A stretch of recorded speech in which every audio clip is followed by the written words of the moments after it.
Welcome to the Deep Dive. In each deep dive, well, our mission is pretty simple.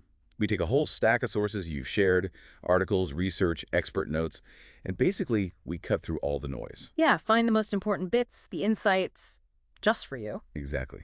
And today we're diving into the Indian stock market, specifically looking back at that volatile week ending May 23rd, 2025. And then looking ahead, right? What experts are watching for the week starting May 26th? Yeah, including some specific stock recommendations that popped up in the material we reviewed. That's right. We've got market updates, analyses, expert stock picks from various financial news places. It's about giving you a focused look. Not just numbers, but the why behind them. Exactly. What analysts think drove the action and what they're predicting might happen next. Kind of your shortcut to the landscape. Okay, sounds good. Let's start with the past week then, May 19th to the 23rd. It was definitely lively for the Indian market. Our sources show the Nifty 50 index. It had a bit of a rough ride, ending the week down 0.6%. Right, 0.6%. Doesn't sound massive, but like you said, it hides some pretty big swings day to day. Totally.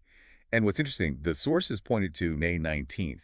They flagged it as a significant turning point. Yeah, I saw that. And apparently that date lined up with some earlier predictions mentioned in the material. So some analysts were kind of expecting a shift around then. Seems like it. And that shift, well, it got pretty clear midweek. You mean May 22nd, that sharp drop? Exactly. The BSE Sensex fell, what was it, over 640 points that day. Wow. And the analysis blamed global cues mostly. And profit-taking. That's what they said, yeah. What's happening elsewhere in the world bleeding over, plus investors deciding to, lock in gains. Right, profit-taking. Just maybe quickly for listeners, that selling stocks that have gone up a lot to secure the profit. Right? Precisely. If enough investors do it, it pushes prices down. Simple supply and demand, really. Got it. So downward pressure from that. Yeah. But the week didn't end on a down note, did it? No, not at all. It finished much stronger. May 23rd saw a pretty solid rally. How much did it recover? The Sensex jumped 769 points, clawing back a lot of the previous day's loss. And the Nifty closed just under 24,850. Shows how fast things can turn around. Absolutely. Sentiment shifts quickly based on news or, technical factors. So beyond the big indices, what about different market segments? Any sectors really stand out during that week? Yeah, a couple things noted in the sources. Small cap stocks, smaller companies, they actually did better than the large caps for the week. Oh, interesting. They've been on a tear recently, haven't they? They have, but there was a consistent warning from analysts in the material About a potential profit booking. After those big gains, maybe time for people to sell some off. So bit of caution there. Right, a sector to watch, but maybe temper expectations slightly. What about the banks? The bank Nifty? That showed notable resilience, actually, relative strength compared to the broader market. Which is generally seen as a good sign. Often, yeah. A healthy banking sector can underpin the market. Okay, that paints a good picture of last week, the ups, the downs, the sector stuff. Let's pivot to the week ahead, starting May 26th. Right. The sources got into specific stock recommendations from experts. Let's dig into those. Where should we start? Federal Bank. That sounds good. Federal Bank. The price mentioned was 203.50. Okay, and the target? Target price is 215, with a stop loss suggested at 197. And the reason? Just simple. Pretty much. The source just said positive technical indicators. Which, usually means the charts look promising, right? Moving averages, volume, that kind of thing pointing upwards. Exactly. Standard technical analysis suggests potential upside. Okay, next one. Adani Ports. ABRL. Adani Ports and Special Economic Zone.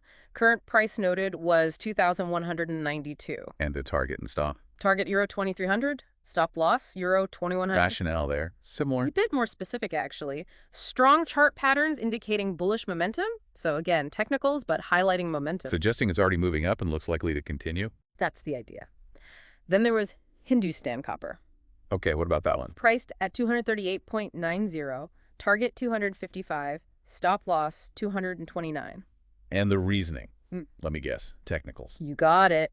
Favorable technical setup supporting a positive outlook. Pretty consistent theme for these specific price target picks. Right. It seems these particular recommendations are heavily based on chart analysis for short-term moves. Looks that way, but the sources also mention others more based on fundamentals. Ah, okay.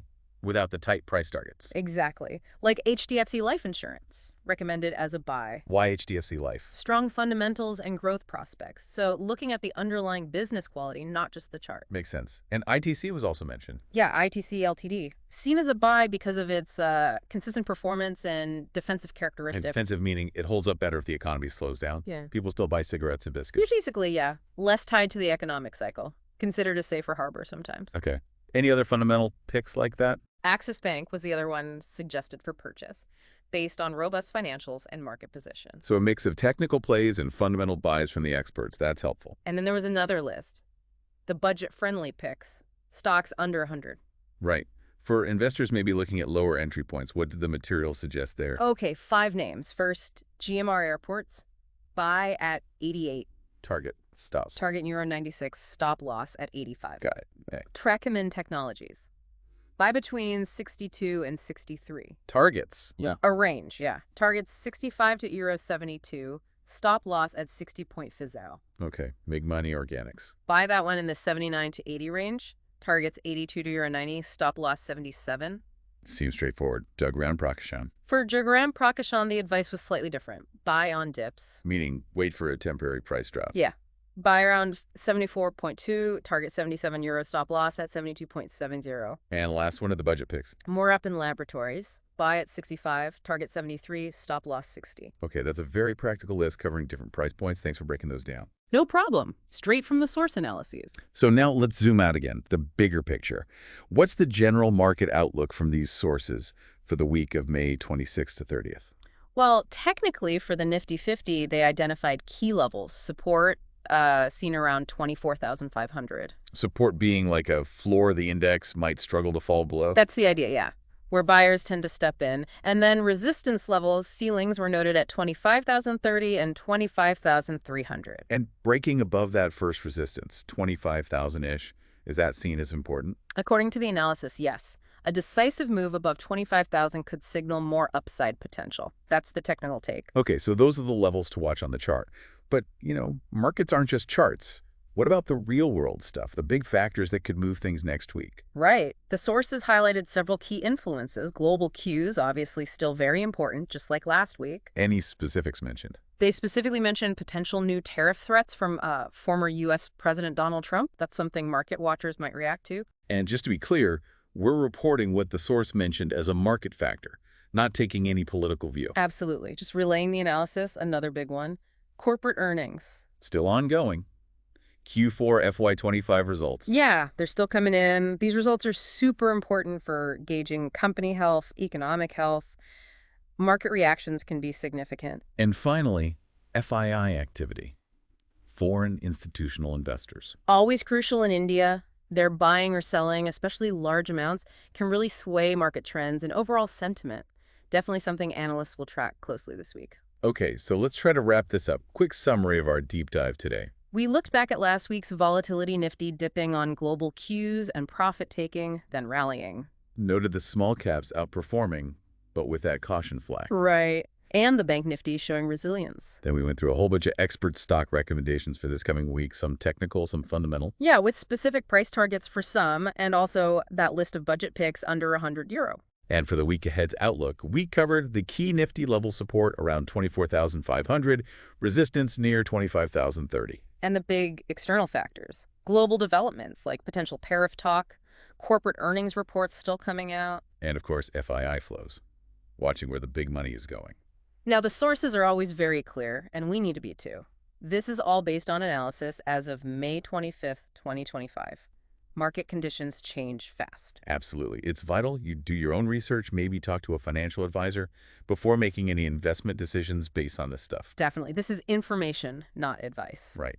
So with all that on the table, the detailed stock specifics, the technical levels, but also these big, potentially unpredictable external factors like global news or FII moves. Here's a final thought for you to consider. When you're planning for a week that could be volatile, how do you personally balance those specific technical signals for individual stocks against the broader, sometimes harder to predict macro influences? Where do you put the weight?